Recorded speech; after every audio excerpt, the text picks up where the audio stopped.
రామాయణం మహాభారతం పైన జల్లుతున్నారు. What is your name? Oh, I am Rama from North. Yeah, I am Ravana from South. Nice meeting you. దొంగనాడుడుకు Draupadi చీర లాగినరు, ఇదేనా మీరు నేర్పించే సంస్కృతి అని గిట్లా మాట్లాడతారు. మహాభారతం తీసుకొచ్చి ద్రౌపదిని చీరలాగారు, మన ఇతిహాసాలు చెప్పి చెప్పరా నా కొడకాను. ప్రజల కోసం పోరాడిన అల్లూరి సీతారామరాజు, భగత్ సింగ్ లెవెల్లో ఊహించేసుకుంటున్నాడు వీడు. నువ్వు ఆటలో అట్టిపండు గాడివిరా.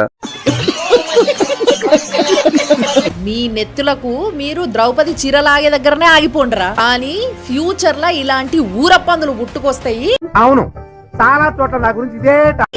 ఆడోళ్ళ చీరలు లాగేటోళ్ళు అట్లాంటోళ్ళని నిలువున చీల్చి వాళ్ళ రక్తంతోని ఆడదాని కురుల్ని తడపాలే, ఇలాంటి శిక్ష వేయాలే అని ఒక ఎగ్జాంపుల్ సెట్ చేసిండ్రు. అక్కడ దాకా చదవరా, ఎంతసేపు పెంట మాత్రమే కనబడుతుంది, ఎందుకంటే ఊరప్పందివి కదా. టెర్రరిస్టులు, నక్సల్స్ ఏమో మహానుభావులు, ఆర్మీ గవర్నమెంట్ ఏమో ఫెయిల్యూర్. ఈ ఎన్కౌంటర్లు మావోయిస్టుని లేకుండా చేయలేవేమో అని అనిపిస్తుంది. వచ్చింద్రా ఈవిడికి మాత్రం వేదాలు సైతాన్ వల్లిస్తది. ఊరపందులకి ఆ దొరికిన టెర్రరిస్టుల గ్యాంగ్ పైన సానుభూతి ఉంటది. ఈ దేశ పౌరుల్ని ఈ దేశం మీదకి ఎట్లా వెపనైజ్ చేసి ఉపయోగిస్తున్నారు అనేది ఎక్కువ ఇంపార్టెంట్. నెక్స్ట్ చేసేది నిన్నే.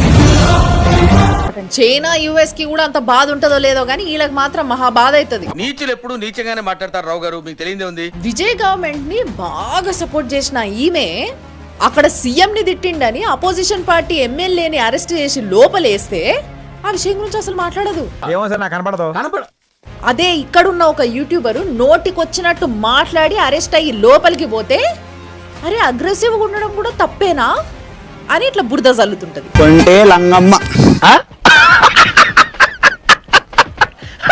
ఈ దేశంలో ఉండే మనుషుల గురించి, ప్రాంతాల గురించి, మతాల గురించి, దేవుళ్ళ గురించి, ఆఖరికి అన్నిటి గురించి ఇష్టం వచ్చినట్టు వాగాలే. తర్వాత చట్టాన్ని ఫాలో అయ్యి అరెస్ట్ చేస్తే మాకు ప్రశ్నించే హక్కు లేదా?